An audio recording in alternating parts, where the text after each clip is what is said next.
Hey, so I'm starting a new series talking about some of the lifestyle changes that I started to put in place back 5 years ago when I first started monitoring my breast for breast cancer.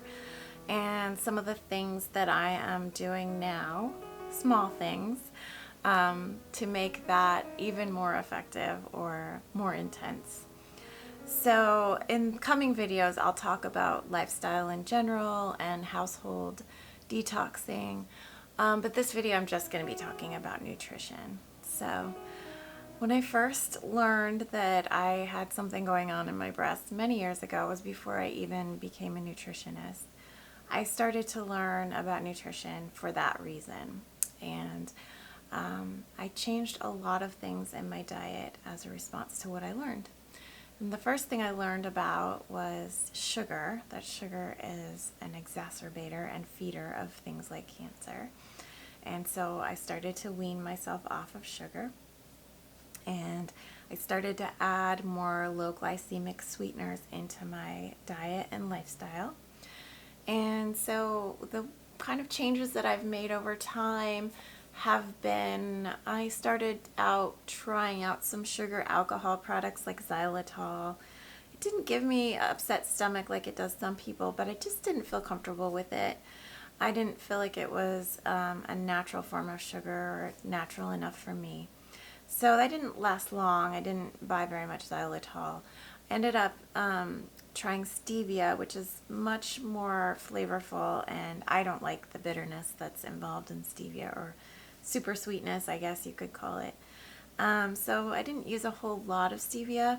I substituted my sugar products mainly with maple syrup, and knowing that maple syrup is more expensive than sugar, I just would use a lot less of it. And in my baking recipes, I would take the sugar amount in half and use maple syrup instead of regular sugar. And I also used honey instead of sugar, always, pretty much always anyway, in my tea to sweeten my tea if it was tart. But I don't usually have a lot of tart tea, so that doesn't even happen too often. So after sugar, I learned about dirty meat products and dairy products and cheap animal products in general, and how bad they are for us. And I started to take those out of my life, and marrying my husband helped that to become much more sustainable because he already was hunting for wild meat every year anyway. And so that covered the meat, and dairy products I didn't have a lot of in my diet anyway because I was lactose intolerant, so I really just had butter. And so I started to get pastured butter and organic butter instead of the cheaper butter that I used to get. And then I learned about oils and substituting plant oils for seed oils, or you might call them fruit oils because olives and avocados are technically fruit, even though we don't think of them as being fruit. And once in a while, get sesame oil or a nut oil.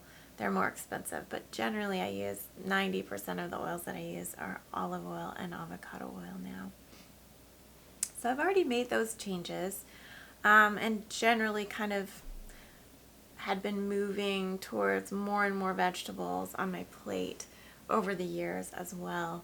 So I usually like to make my plate half vegetables at least, and then divide the other the other half of my plate into a starch and a meat for dinner, or a starch and a fish for dinner.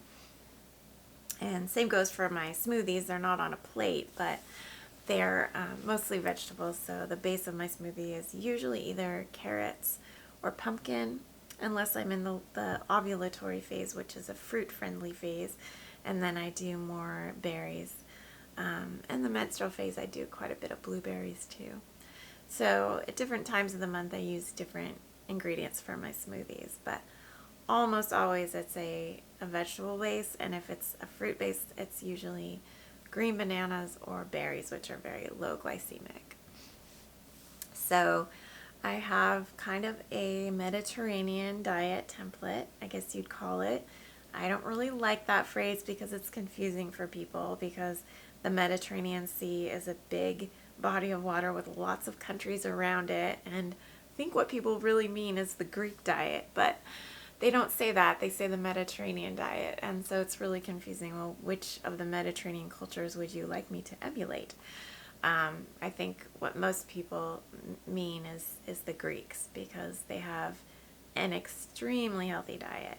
They do eat a little bread, but mostly it's cooked vegetables, raw vegetables, soups and salads, with a little bit of fish. They have lots of access to fish, unlike a lot of us.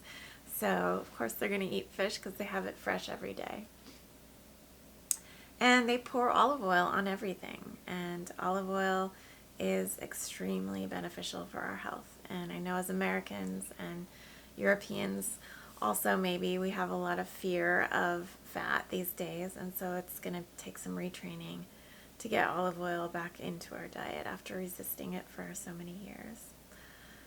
So yeah, a heavy vegetable diet and fish rather than red meat if you have a choice.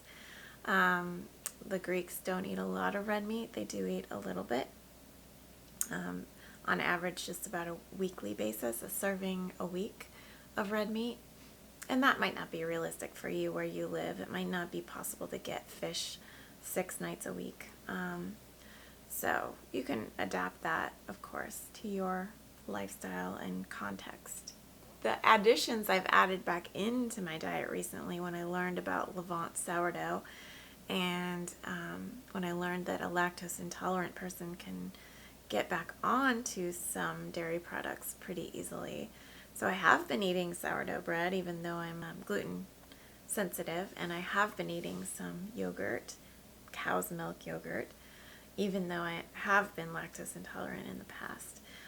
I am, now that I'm possibly being diagnosed with some kind of precancer, I am deciding that I'm going to reverse that and go back to being completely gluten-free, completely wheat-free, and completely, not completely, but more dairy-free than I used to be.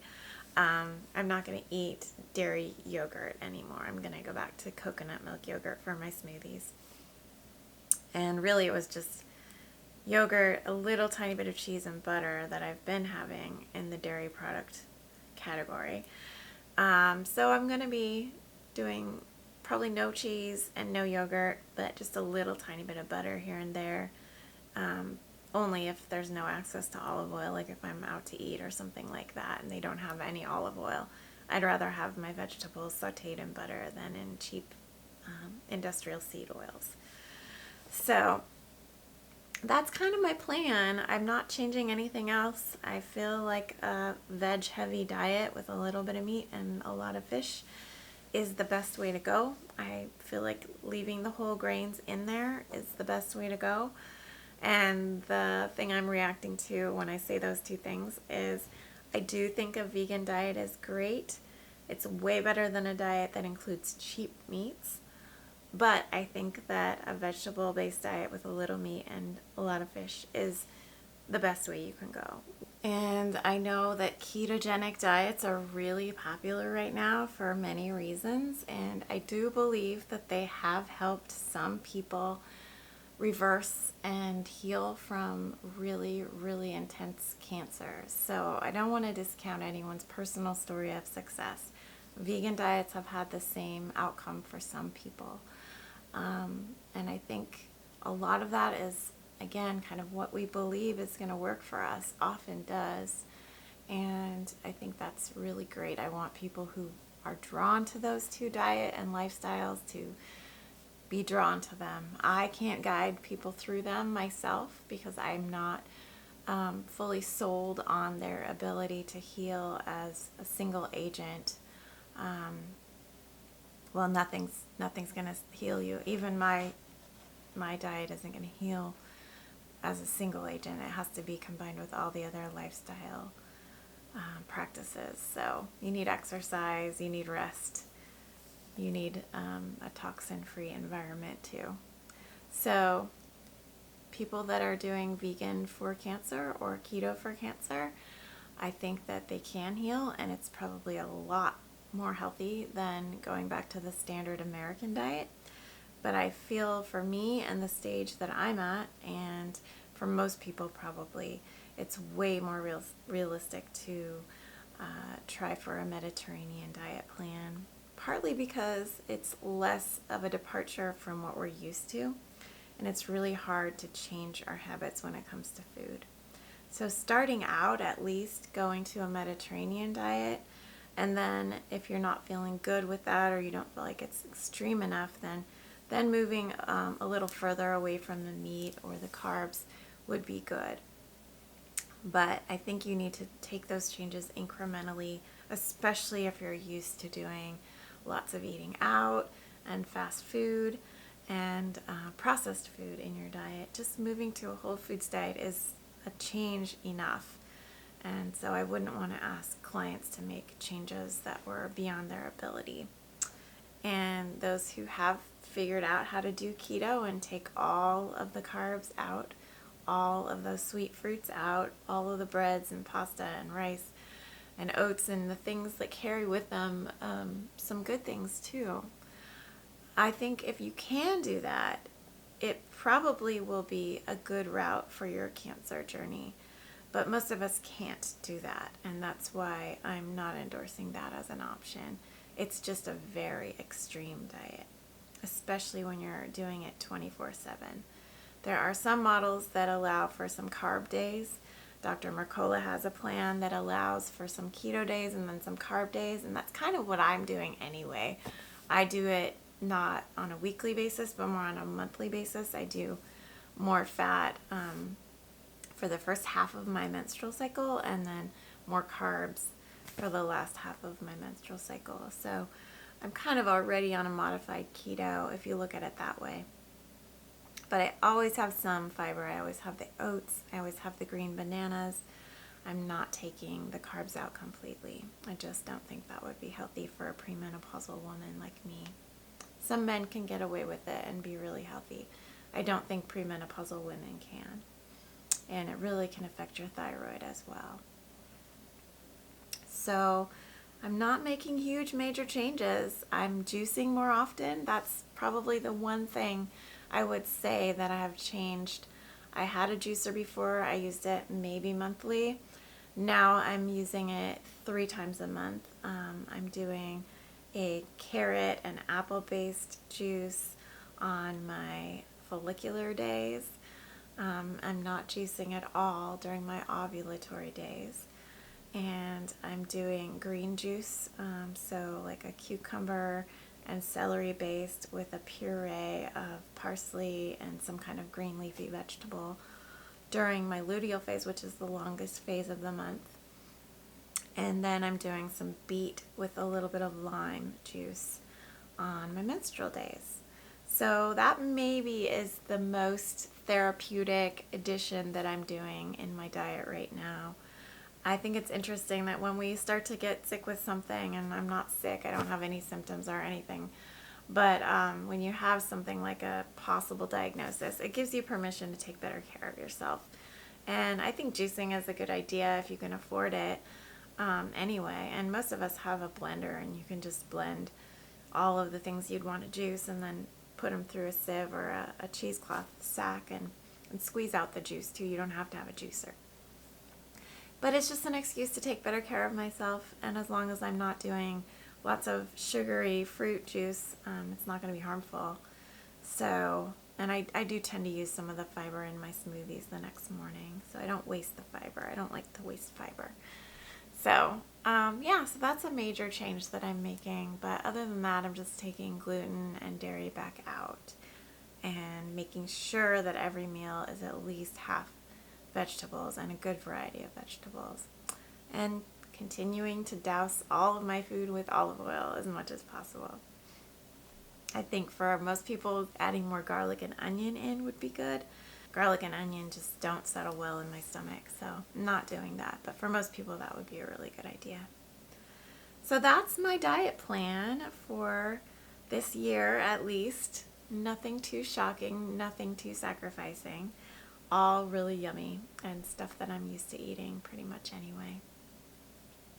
So I do have comments turned on for this video, and I would love to hear your thoughts and responses.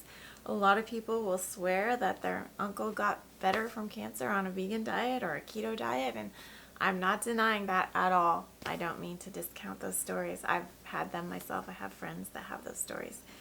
But for me, I believe that this is the way, and for each of my clients, it's a little bit different, but you kind of have to feel that way yourself and guide it yourself and know what you can do and know what would be best. And a lot of it is informed by ancestral preferences too. We all prefer the foods that our ancestors have been eating for centuries, and so there's some familiarity that goes into the mix too.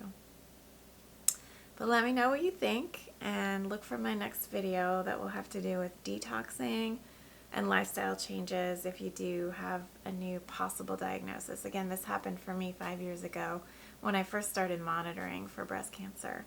So I've already made these changes a long time ago, but I would like to share that story with you in case it's helpful for your journey. And I'll see you in those next videos.